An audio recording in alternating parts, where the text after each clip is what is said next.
Hey everyone, so today I want to discuss something about Aqua.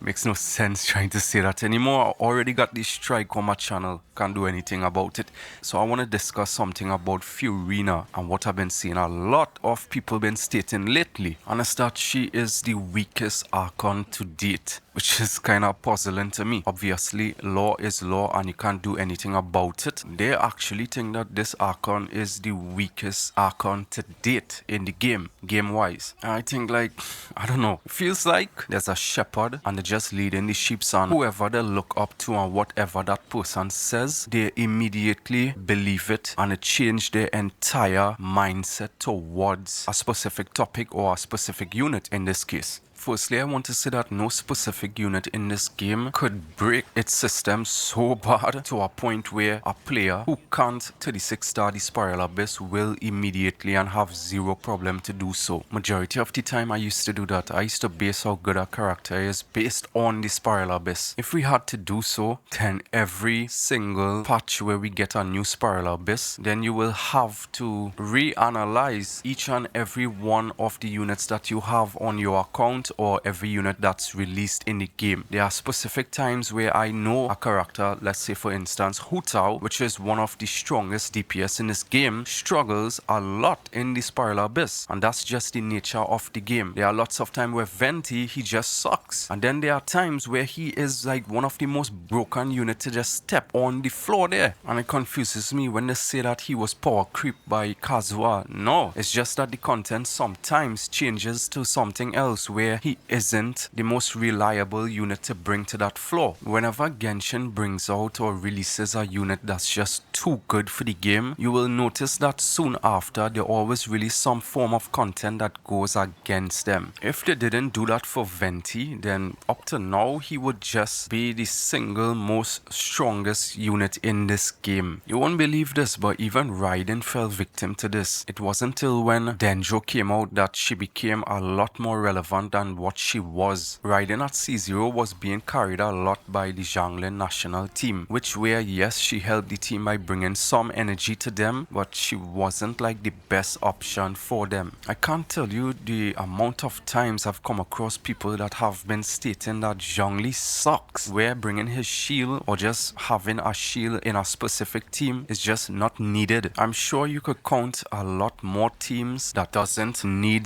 Zhongli. So this is where it really confuses me, where they say that Furina will only be good with specific units that's only from Fontaine to be good, and I don't see the problem with that. I don't see nobody who's maining Hu Tao has a problem using Sinsho, and yes, he's not an Archon, but let me get to that. I don't see nobody who has a Hyper Bloom build EM based Raiden saying that she's niche, when in that team it's much better to build her as a EM Raiden than a DPS Raiden at C0. And guess what? That's niche, but it isn't niche because you see big numbers. A lot of people would have been seeing something else if they saw that leaked Furina gameplay and saw some hella big numbers. But as of right now, the numbers that we are seeing is like 1.5k, 5k, 6k, you know, and then they be saying that numbers isn't everything. She doesn't have the best hydro application because she wasn't intended to be a Sinsho replacement for your team. Furina isn't just a hydro unit, you have to understand this. She is a mechanic. What she provides here isn't like an effect or just a skill. She enables a completely different way of building your team and a completely different way of playing them. She shakes up the meta. This will all make sense very soon. It's just pieces to the puzzle that are coming together. You could ask anyone who doesn't have Nahida on their account that are trying to main Denjo. When you have her, it's like mind-blowing how good she is, and that's because of what she does for Denjo. There will never be a replacement for Nahida, and that's what makes her broken. It's not the fact that she does big numbers, but it's that the job that she is intended for use, she does like the best job ever. It's obviously approach that Hoyoverse is taking with this character. She will be a unit that will not be replaced for any future units for the next year. I could say that almost every unit that's coming out after her will want her on their team. She will be the MVP, just like how Nahida is the MVP of Denjo. The last time I've checked, we didn't need a Hydro unit to help any pyro unit to vaporize. We already have that in the game. So what's the point of just releasing another one? Just wait and you'll see. They have to make money somehow. It's not what's released now that brings them the most money, but what keeps them bringing in money. I've been playing this game for too long, and I could tell you I've seen this happen way too much. That's just my thoughts on when people are saying that Furina is the weakest Archon. Leave it to us on below what you think about this. Hit the like and subscribe if you enjoyed this video, and I'll see you guys in the next one. Take care.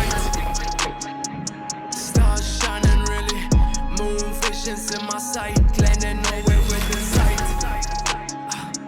Had to take her with me, she was tasty to my sight.